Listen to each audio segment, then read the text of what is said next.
Kita baca Alkitab kita, saudara, tetap sama seperti khotbah tadi pagi, hanya lanjutannya saja. Yohanes pasal 15 ayat 16, satu ayat saja. Yohanes 15 ayat 16, mari kita akan baca bersama-sama. 1, 2, 3. Bukan kamu yang memilih aku, tetapi akulah yang memilih kamu, dan aku telah menetapkan kamu supaya kamu pergi dan menghasilkan buah, dan buahmu itu tetap, supaya apa yang kamu minta kepada Bapa dalam namaku diberikannya kepadamu. Amin. Saya baru saja baca tulisan coret-coret, ya kayak semacam kalau di Jawa Pos pecut. Pecut itu kata-kata yang menggelitik gitu ya. Tulisannya begini, saudara-saudaraku, ini tentang pengacara. Pengacara yang baik mengetahui hukum, pengacara yang pintar mengajak hakim makan siang.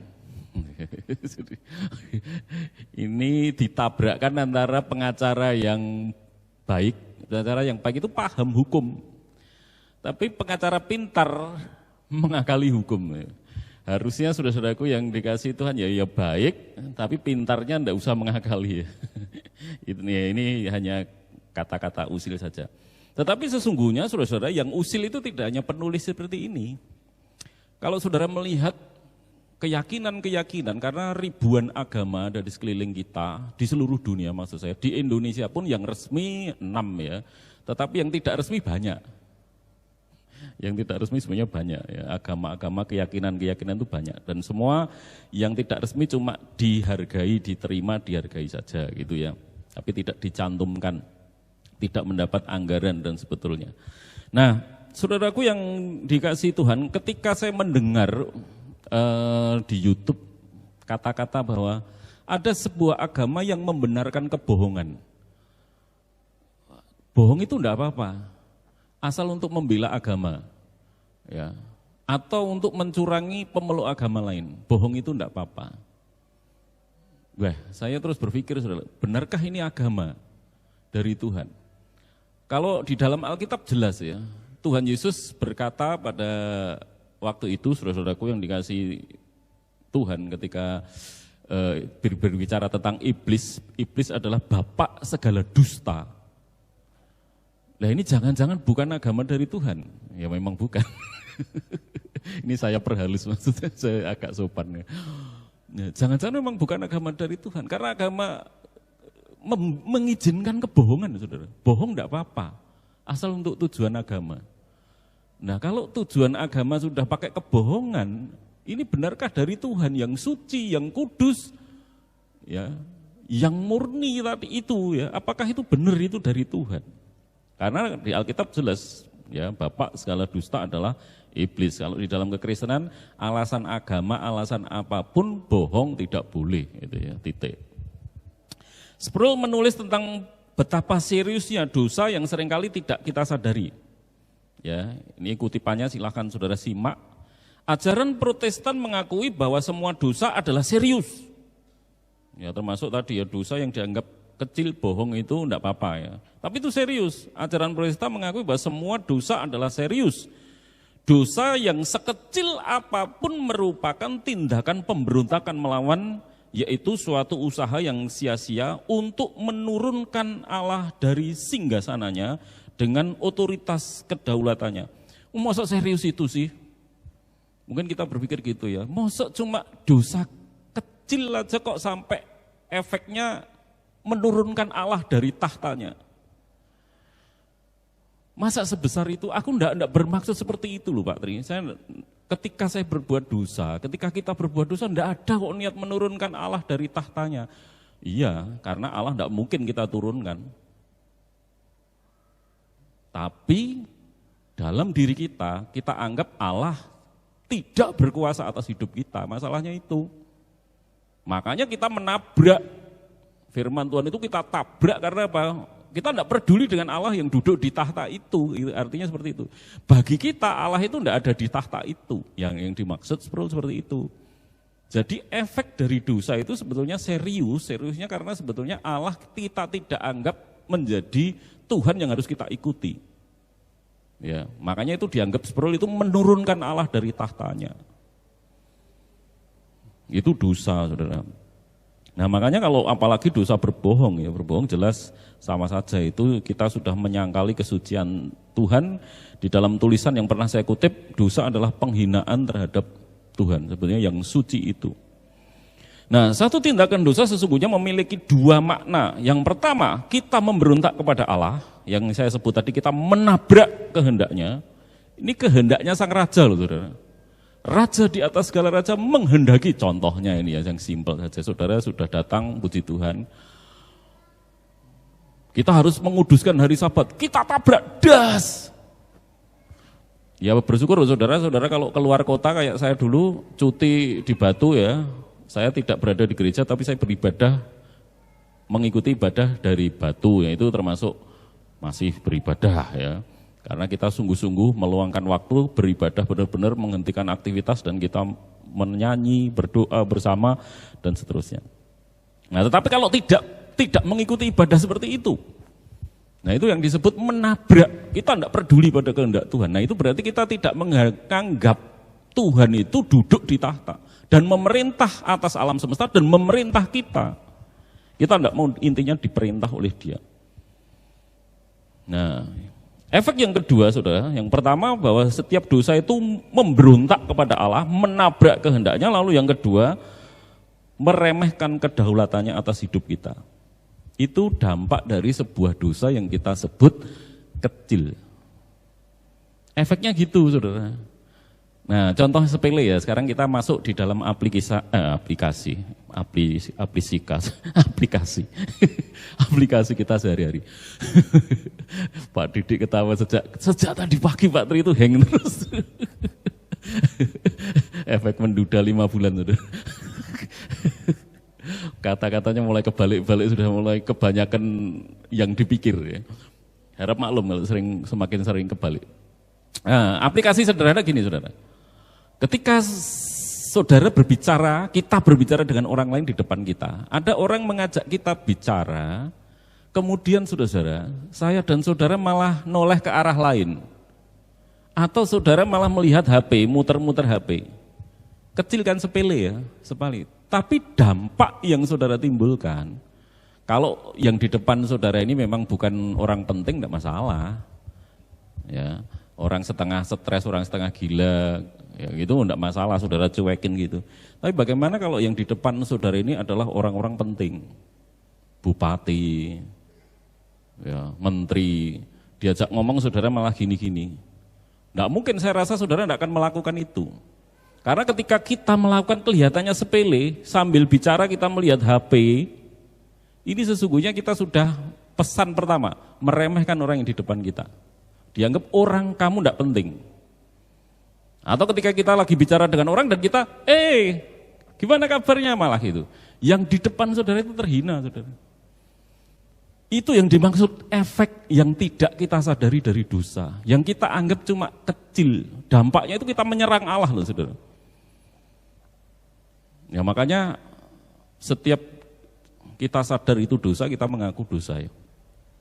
Karena sungguh-sungguh itu langsung menyerang kesucian Allah. Ya, kesucian Allah, kekudusan Allah. Kita tidak menganggap Allah bisa mengatur hidup kita karena kita sendiri yang bisa mengatur diri kita. Sejak zaman Romawi kuno, di dekat kuil Vestal Virgin di Roma zaman dulu, ya, ada tembok di kuil itu tempat ibadah, yang jelas bukan Kristen ini ya, kuil kepada dewa siapa kita tidak dijelaskan, tetapi yang menarik adalah di dinding kuil ini diukir raut wajah bulan. Lalu ada mulut yang terbuka. Mulut yang terbuka. Tujuan mulut terbuka itu apa? Digambari gigi tajam-tajam. Terus tujuannya untuk apa? Kalau nanti ada anak yang bohong, ya, dibawa ke kuil itu. Kalau kamu tidak jujur, berani tidak tak bawa ke kuil? Ke kuil berarti dibawa ke rumah dewanya. Nanti kamu masukkan tangan di situ. Kalau kamu bohong, maka tanganmu akan digigit oleh wajah yang mulutnya buka tadi. Berani enggak? Kebanyakan saudara-saudaraku yang dikasih Tuhan, anak-anak takut. Kalau bohong enggak mau, aku mana berarti bohong. Nah, dari situ saudara, orang tua memperoleh kebenaran. Oh, berarti kamu bohong kan? Kok kamu takut? Kalau benar mestinya kamu berani memasukkan tanganmu ke mulut ukiran wajah tadi, mestinya kamu enggak takut. Kalau takut kamu berarti bohong. Kita memperoleh kebenaran. Memperoleh kebenaran, tetapi esensinya apa saudara? Yang mengerikan adalah memperoleh kebenaran dari kebohongan. Kebohongannya apa? Kalau kamu bohong, kamu masukkan tangan, kamu akan digigit. Itu bohong. Orang tua tahu itu bohong. Memperoleh kebenaran dengan kebohongan. Ini yang mengerikan saudara. Makanya saudara, kalau di dalam sebuah keyakinan, agama, ajaran mengizinkan kebohongan, maka akan terjadi kebohongan-kebohongan lain. Ya, agama ini mengajari kebenaran dengan kebohongan. Bagaimana kita dapat yakin bahwa yang diajarkan adalah benar kalau sudah mengandung kebohongan-kebohongan. Ya, itu masalahnya. Nah, oleh karena itu tidak ada pengharapan bagi agama yang mengizinkan kebohongan. Karena akan banyak kebohongan di dalamnya, berbeda dengan saya dan saudara. Yohanes 14 ayat 6, Yesus sudah langsung berkata, "Akulah jalan dan kebenaran dan hidup." Ya, nanti akan saya kupas di bawah ya, sedikit lagi. Terus Yesus sendiri berkata apa? Kalau ya, firman Tuhan katakan apa? Ya, katakan ya, tidak, katakan tidak. Selebihnya dari iblis, pembohong. Di dalam Alkitab, firman Tuhan Yesus mengajarkan tidak ada satupun kebohongan, tidak boleh ada kebohongan. Itu jelas di dalam keyakinan iman kita jelas. Tidak boleh ada kebohongan. Ya, apapun alasannya. Nah, kita saudara-saudaraku, sekarang kita akan mulai membahas Yohanes 15 tadi. Bukan kamu yang memilih aku, tetapi aku yang memilih kamu, dan aku telah menetapkan kamu supaya pergi dan menghasilkan buah, dan buahmu itu tetap. Sekarang mengapa kok Yesus itu berharap kita berbuah, dan buahnya terus menerus berbuah terus menerus? Karena saudara, tidak main-main. Kalau saya tadi sudah menunjukkan satu perbandingan agama yang penuh tipuan. Ya. Bagaimana dengan keyakinan-keyakinan lain? Ya, kalau saudara selidiki, silahkan saudara selidiki perbandingan agama saudara. Benar enggak ada dewa ini, dewa itu benar enggak sih? Silahkan saudara selidiki ya.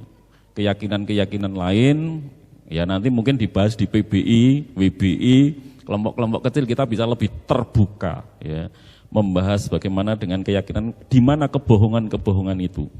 Ya. Kalau di dalam khotbah ini saya bahas secara umum saja. Nah, karena kita memang di dalam kebenaran, Yesus adalah kebenaran, kita menerima betul-betul ajaran yang murni, benar, kudus dari Allah sendiri. Makanya tidak berlebihan kalau Yesus berkata, kamu harus berbuah. Ya, aku telah memilih kamu dan kamu harus berbuah dan buahmu harus tetap terus-menerus berbuah. Itu saudara-saudara. Tidak main-main karena memang betul-betul kita di area keyakinan yang sungguh-sungguh benar betul. Ya. Nah, sekarang kita akan meneliti lanjutan tadi pagi. Mengapa murid Yesus harus terus-menerus berbuah? Dalam sore ini saya ingin membahas satu. Pertama, karena kita memiliki guru yang mengerti kebenaran sejati. Kita baca bersama-sama Yohanes 14 ayat 6 yang tadi sudah saya kutip ya. Kita lihat bersama, kita baca 1, 2, 3. Kata Yesus kepadanya, akulah jalan dan kebenaran dan hidup, tidak seorang pun yang datang kepada Bapa kalau tidak melalui aku. Di dalam tafsiran Ende, kalau saudara buka komentari di Google, pasalnya saudara ketik ya, komentari Yohanes 14 ayat 6, di sana ada salah satunya tulisan Ende, lalu ada tafsirannya semacam ini. Dalam segala-galanya, Yesus menunjukkan apa yang benar. Itu dulu. Dalam segala-galanya, Yesus menunjukkan apa yang benar. Dari kata akulah jalan dan akulah kebenaran dan akulah hidup. Kalau kita bikin step by step ayat itu seperti itu, akulah jalan, akulah kebenaran, akulah hidup. Dalam segala-galanya Yesus menunjukkan apa yang benar dan apa yang buruk. Makanya ketika benar dikatakan benar, buruk dikatakan buruk. Farisi, kamu seperti kubur putih. Dikatakan seperti itu loh saudara. Yohanes Pembaptis, engkau ular beludak. Tadi pagi makanya saya katakan ketika saudara mendengar khotbah tajam, jangan saudara mengira saya menyemes saudara. Saya betul-betul saudara, setiap membuat khotbah itu tidak pernah mengarahkan pada seseorang. Ketika saya menulis, ayat ini bicara tentang apa, lalu mulai saya teliti, dengan pertanyaan, mengapa Yesus menuntut berbuah? Baca tafsiran-tafsiran, saya teliti arahnya kemana, yang menentukan adalah tafsiran-tafsirannya tadi. Ya. Bukan menentukan pikiran saya sendiri, mau saya arahkan ke seseorang, enggak. Saya sendiri seringkali bertobat sebelum berkhotbah. Ya, saya sendiri seringkali duduk di situ, saudara, mengakui dosa terus ya, ampuni saya, ampuni saya. Jadi seperti itu. Jadi ketika kita bertabrakan dengan firman Tuhan, yang pertama harus kita lakukan apa? Jangan marah pada yang khotbah. Yang kita lakukan seperti Daud, saudara. Makanya Daud itu dosanya fatal. Mengambil istrinya orang, membunuh suaminya. Itu fatal banget ya. Wis membunuh, mengambil istrinya. Kemudian apa? Tetapi Tuhan tetap memakai Daud. Sekali lagi, karena dia lembut sekali hatinya. Ketika ditegur Nabi Nathan, dia langsung merobek jubahnya, turun dari tahtanya, merendahkan hatinya dan minta ampun pada Tuhan. Nah itu luar biasa saudara-saudara. Nah jadi ketika saya dan saudara mendengar firman Tuhan, siapapun yang berkhotbah saudara, entah itu anak muda, entah itu menyakitkan, entah tidak, ya, yang penting terus saudara memandang Tuhan Yesus itu kalau di gereja. Ya tugasnya pendeta memang menyampaikan firman Tuhan dengan yang penting saudara-saudara memang ayat itu bicara tentang seperti itu, arahnya tafsirannya memang betul seperti itu, ya harus kita terima. Karena memang firman Tuhan itu kita tahu seperti pedang bermata dua. Bermata dua artinya kena saudara, kena saya juga. Jadi khotbah itu tidak pernah searah saudara sendiri, saya juga kena. Sama yang mengkhotbahkan maupun yang dikhotbahi kena semua. Nah itu saudaraku.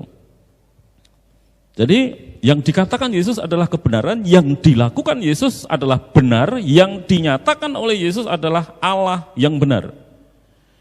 Ya, itu makanya saudaraku kita berada di dalam area yang benar, betul-betul benar. Makanya Allah berkata kamu harus berbuah. Karena orang Kristen itu betul-betul luar biasa saudara, dalam status yang luar biasa, dalam kondisi yang luar biasa. Erikson, teolog yang lain menulis tentang kebenaran, ya, kebenaran dan Tuhan Yesus ini, dia menulis seperti ini. Periode yang paling jelas ialah periode kedua ketika Yesus melaksanakan pelayanannya sebagai nabi dan tinggal di atas muka bumi ini. Ketika itu dua bentuk penyataan menjadi terpadu. Dia mengucapkan firman kebenaran ilahi. Bagaimanapun Yesus adalah kebenaran dan juga Allah, jadi dia juga mewujudkan kebenaran.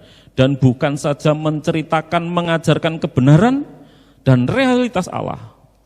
Jadi Yesus sendiri pertama menyatakan firman yang benar, lalu yang kedua dia menyatakan Allah yang benar. Karena dia sendiri adalah Allah, pasti benar makanya. Nah kalau mohon maaf saudara, keyakinan lain, mohon maaf, nabi. Pertanyaannya, kapan nabimu ketemu Allah? Apakah dia mengenal Allah? Kalau kita bukan spekulasi, kalau mereka spekulasi, saudara, benar-benar spekulasi. Kalau yang dinyatakan Yesus, ya jelas loh, Yesus dari surga, dia adalah anak Allah, pribadi kedua dari Allah Tritunggal, di dalam kekekalan Tritunggal ini selalu bersama-sama. Kalau dia menyatakan Allah, dia mengenal Allah, pasti kenal Allah. Tapi kalau yang lain, emang pernah ke surga? Berapa lama kalau ke surga? Kalau ke surga berarti mati dulu. Itu masalahnya saudara-saudaraku yang dikasihi Tuhan. Jadi yang dikatakan benar, ya, yang dinyatakan benar, ya, yang dilakukan juga benar. Makanya orang Kristen itu luar biasa. Kalau saudara sudah melihat, percaya, mengikuti, ya, guru, kan kita murid, tentang murid nih, guru kita ini benar-benar Allah yang benar, mengucapkan kebenaran, hidupnya benar, apa enggak luar biasa? Enggak luar biasa, saudara. Di dalam Ibrani 1 ayat 1 sampai 3, di situ saya bacakan, setelah pada zaman dahulu Allah berulang kali dan dalam berbagai cara berbicara kepada nenek moyang kita dengan perantaraan nabi-nabi.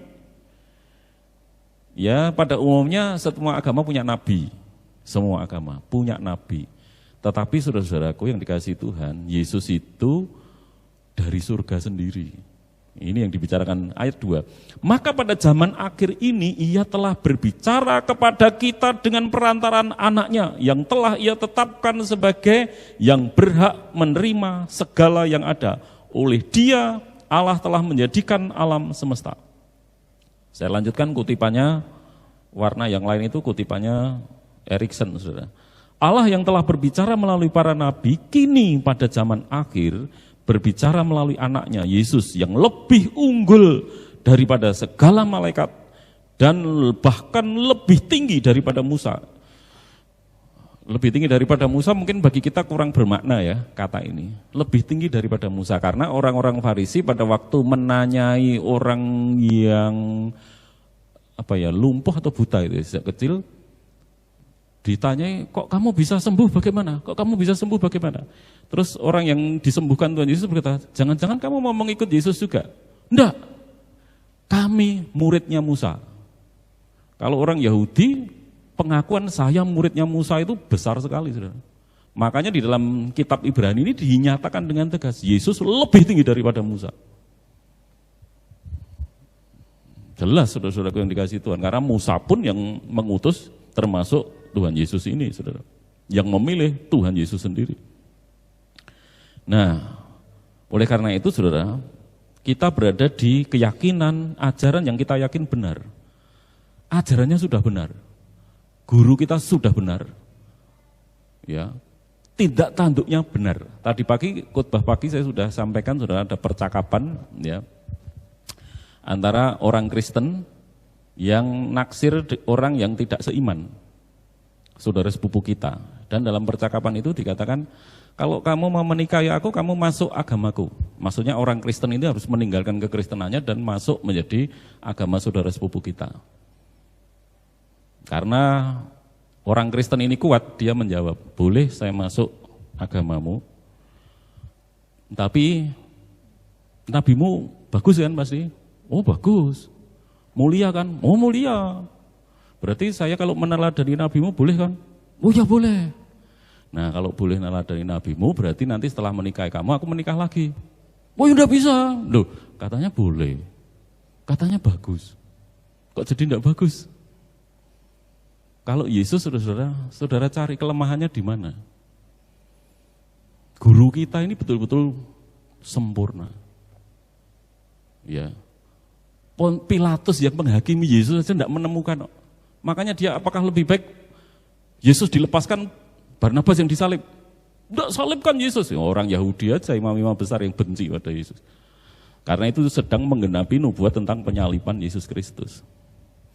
Nah, berada di satu keyakinan yang benar ini penting karena apa, saudara-saudara? Jam, saya gambarkan jam. Menurut saudara, lebih tepat mana? Jam lebih sering tepat mana jam yang mati sama jam yang kecepatan? Lebih parah yang mana? Bu kita mungkin berkata, oh lebih parah yang mati Pak Tri. Jangan lupa jam yang mati itu 2 hari sekali dia tepat. Matinya umpamanya jam 7, setiap jam 7 dia menunjuk jam 7, benar sekali. Jam 7 pagi nunjuk lagi jam 7, benar 2 kali.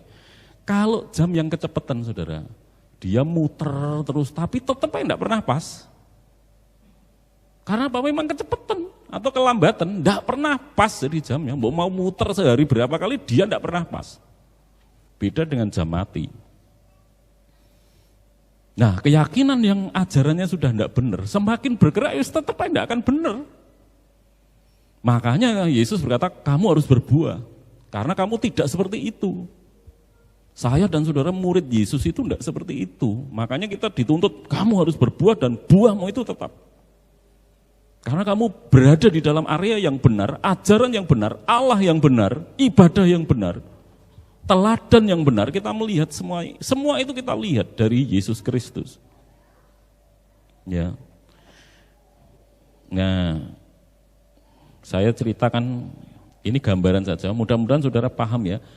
Yang beberapa orang sudah paham nih, saya beberapa hari ngupload, saya lagi belajar trading. Trading itu gini, kita melakukan setiap pagi melakukan analisa.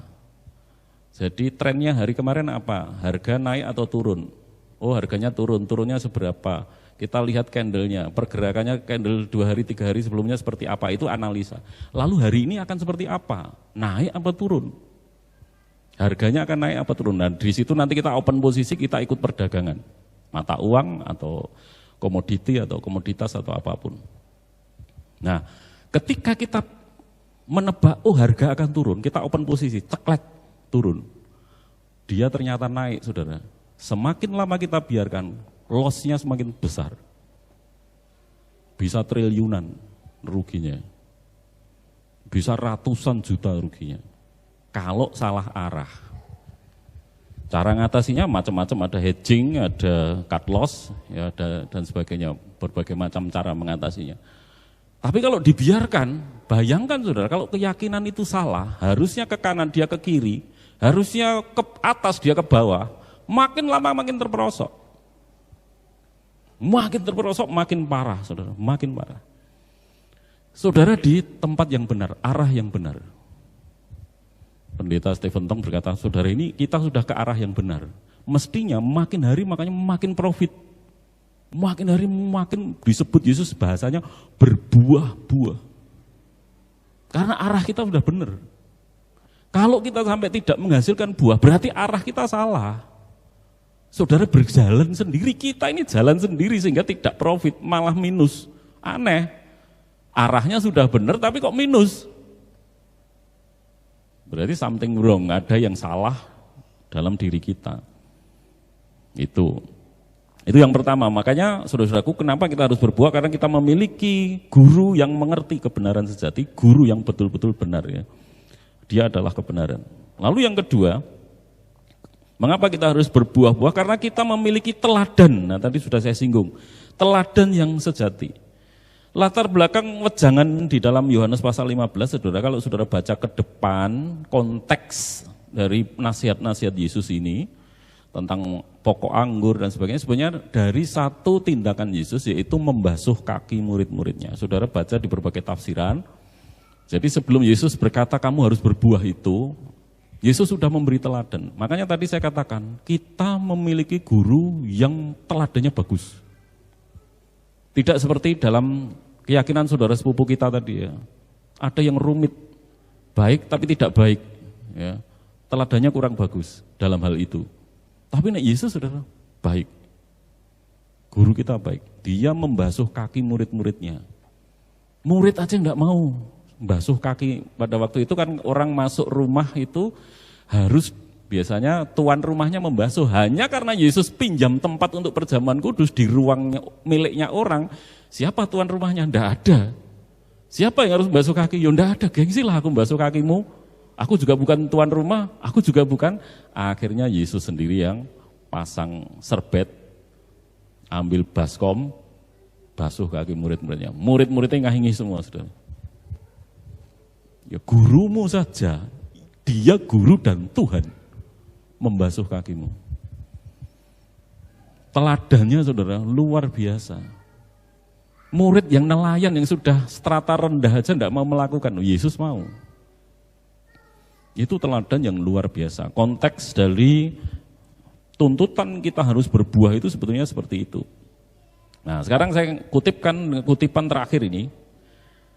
Ya, kutipan terakhir dari tulisan Erikson Ya. Dia menulis demikian, saudara. Karl Barth, disingkat Barth aja biasanya, berpendapat bahwa kita belajar tentang manusia dengan meneliti Kristus, bukan manusia. Jadi menurut Karl Barth, teolog besar ini, saudara, kalau kita mau belajar manusia, jangan dari manusia manapun. Kenapa kok jangan dari manusia manapun? Karena manusia manapun itu sudah rusak. Nggak bisa kita belajar. Kalau mau belajar, meneliti manusia yang sesungguhnya itu Yesus yang diteliti. Ya, kita lihat alasan pikirannya, saudara. Barth berpendapat bahwa kita belajar tentang manusia dengan meneliti Kristus, bukan manusia. Sebagai halnya manusia, Yesus sendiri adalah firman Allah yang dinyatakan. Dia adalah sumber pengetahuan kita tentang sifat manusia. Ketika diciptakan oleh Allah, yang dimaksud bukan bahwa kita dapat menyamakan sifat manusia sebagaimana kita mengetahuinya di dalam diri kita dengan sifat manusiawi Yesus. Terdapat perbedaan-perbedaan yang penting karena sifat manusiawi Yesus adalah sifat manusiawi sebagaimana seharusnya. Jadi kalau saudara pengen tahu Adam sebelum jatuh dosa itu kayak apa ya? Kan kita penasaran ya. Ya kayak Yesus itu. Kalau saudara pengen lihat manusia yang tidak jatuh dosa itu tidak tersentuh dosa kayak apa? Ya saudara lihat aja Yesus. Itu harusnya manusia itu seperti itu. Hanya dari penyataan saja kita dapat mengetahui manusia sebagaimana ia diciptakan. Dan Yesus merupakan bentuk penyataan yang paling sempurna. Itu guru kita, saudara. Kalau saudara benar-benar murid Yesus, tadi pagi sudah saya singgung bagaimana murid Yesus punya komitmen, loyalitas, disiplin. Saatnya ibadah, saatnya baca Alkitab, saatnya berdoa. Ya. Saatnya bekerja, cari nafkah. Harus benar-benar disiplin, saudara. Tapi kita harus disiplin bersama-sama dengan Yesus. Tadi pagi khotbah saya, nanti saudara setel di rumah ya menjelang tidur. Nah ini penting sekali, karena benar-benar dia patron kita, model kita. Manusia yang tidak tersentuh dosa. Kalau saudara pengen bagaimana kita dapat seperti dulu, dipulihkan seperti Adam sebelum jatuh dosa, saudara lihat Yesus, teladani Yesus. Caranya supaya bisa seperti Yesus, tinggallah, tadi pagi sudah saya jawab, tinggallah terus-menerus bersama Yesus. Lagu yang kita nyanyikan, ku mau sepertimu Yesus, akan terwujud, saudara, ketika kita terus-menerus bersama dengan Yesus. Hari Rabu yang lalu, saya menyinggung tentang mondok. Ya sebenarnya kita rindu membangun pendidikan Kristen yang sifatnya mondok. Anak-anak itu mondok sehingga dapat belajar kehidupan dari guru-gurunya. Tujuannya itu, mondok. Ya. Nah Yesus dan murid Yesus itu, saudara, itu siang, malam, pagi, petang bersama Yesus terus. Makanya akhirnya tadi pagi saya singgung, Petrus yang awalnya tidak seperti Yesus, akhirnya seperti Yesus. Yesus disalibkan, Petrus disalibkan. Yesus mati menderita, murid-muridnya mati menderita semua, tidak ada yang lari, saudara. Mati menderita semuanya. Akhirnya sama seperti gurunya. Kekuatannya, efektif pelayanannya, dan seterusnya. Saya akan menutup kisah, ini sering saya kutip, saudara, tetapi bagus soalnya. Seekor kepiting berjalan di pantai yang cerah, kepiting dewasa ini. Ya, di pantai matahari bersinar cerah, lalu dia duduk berjemur di atas batu, dan ada anak kepiting kecil, anaknya siapa, berjalan. Ditanya, kamu mau kemana kepiting kecil?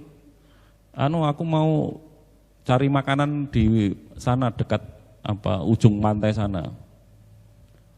Terus si kepiting besar, bisa enggak kamu berjalan lurus? Jalanmu kok, ya namanya kepiting, saudara, apa bisa jalan ke depan? Jalannya memang miring ya, kepiting.